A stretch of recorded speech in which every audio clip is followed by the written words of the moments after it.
Today I want to show you something I recently had a go at. It was really fun. It's called Kitchen Litho, or Litho, depending how you say that word.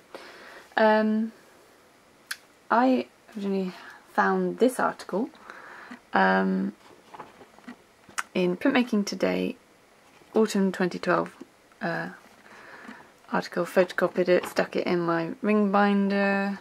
I say, go and try this, yay. 5 years later, I finally had a go.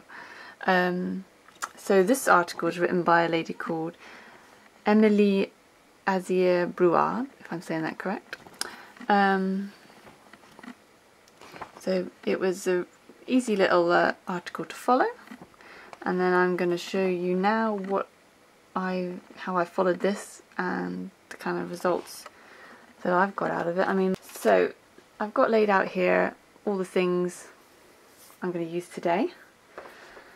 Let's start with paper, because paper is always very important. I've got some thicker paper. This is probably some sort of, maybe a Somerset, a rough one.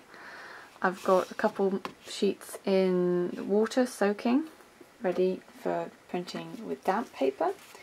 I'm just going to use some cartridge paper for some proofs to start with. You know, first goes, they're always a bit ropey, so it's just some cartridge paper.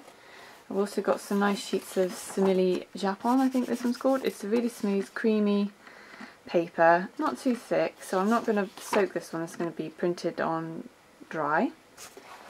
So those are my papers. As I say, I've got some in the bath, soaking. I've got just an old sheet of Perspex for going to be, that's what I'm going to wrap my tinfoil around to make your plate. Just an old, used it for a dry point in the past. It's just the right kind of size to fit in your Tupperware box. So it needs to be fit in there. Obviously not too big because you don't have to use tons and tons of cola. Obviously important things is some tinfoil. This is reasonably thick stuff, but it's not the thickest probably. It's just strong, but I've got some just generic cola bottle. It has been open a little while, so it might take a bit longer than the first go. Got some clean sponges. These are probably not the best, but they have what I had in the kitchen cupboard. Got some parcel tape, a pair of scissors, some really soft pencils, 8 or 9B pencils. My favourite kind of graphite pencil, solid graphite pencil, graphite stick, some graphite powder, might have a go with. You can use other things to draw with, but today I'm just going to stick with graphite because you don't have to do the process in here of washing away your image with oil. So that just makes it a little bit simpler today. I can always have a go at that another day using some more oily based things to draw with, but you just have to go through another process of getting rid of those oily image before you print it. I just wanted to skip that, so I'm going to stick with graphite. Some etching ink. I've got raw umber and a black. I might just try mixing a softer black or just a bit of very dark brown. Roller and a palette knife, and obviously a nice old sheet of Perspex which I use for rolling my ink out on. Okay, next stage is preparing your plate. So take our Perspex, take our foil. Now it's important, obviously, you don't want to crease or tear or crumple your tin foil. You want as nice and smooth a surface as possible. So, and it does say in the article's instructions to wear disposable gloves so not to get fingerprints on your foil. The side you want to be using is the slightly matte side. Okay. Obviously it's just got a bit more of a texture to it, so you can draw on it a bit easier. I'm going to try and roll that out carefully. We want a bit bigger than our plate because we have to wrap it over and fold it over, but not too big because if you've got loads of excess I think it just makes it a bit more fiddly. So I'm just going to try and cut carefully a piece that I don't want to touch this surface because this is the surface I'm going to be drawing on, so you don't want any grease on here.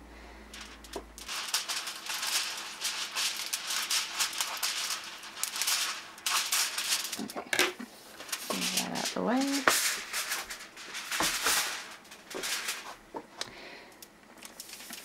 So this is the surface we're going to be wrapping, so I'm going to flip that over onto what I hope is clean tissue paper. Now I look at it, I think, don't know. Obviously you're going to be drawing onto this surface, so this side's got some scratches on, so I don't want to be drawing onto that because it might come through to my drawing. So this smooth surface down onto your tin foil. I'm going to shuffle it this way so I don't have to cut off loads.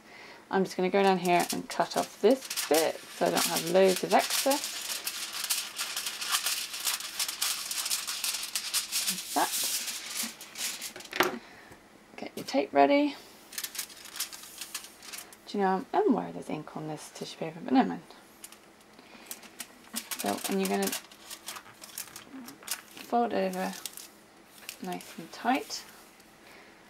And what I found when I did my first goes, it does pay to take down every little bit so you don't have any Coca-Cola getting behind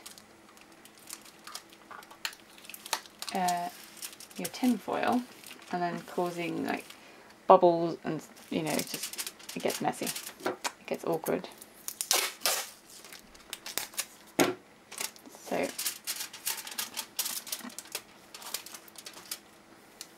just leave it. So you have to stick your tape to your tin foil first and then use that to pull it tight. Those potential gaps where the Coca-Cola gets behind your tin foil and be annoying. Bubble up and you end up with, look what I said, what I just done? Fingerprints all here now. Never mind. I don't think it matters, but I'll just fold that down, fold that over. Okay, so we have a tinfoil sheet wrapped onto our Perspex. You say there is a little bit of bobbling on the surface, I hope that shouldn't matter too much. It's pretty firm on there, okay.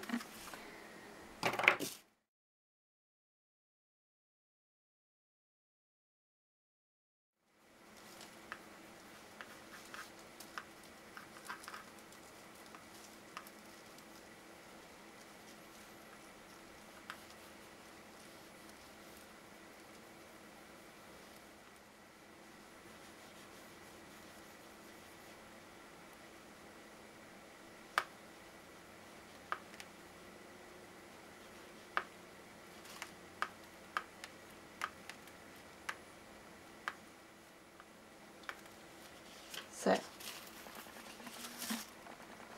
hopefully you can see that. So that is my little graphite drawing on the tinfoil. It's a bit tricky to see on the tinfoil, but alright. So try to get some different marks in there. And now comes the fun bit.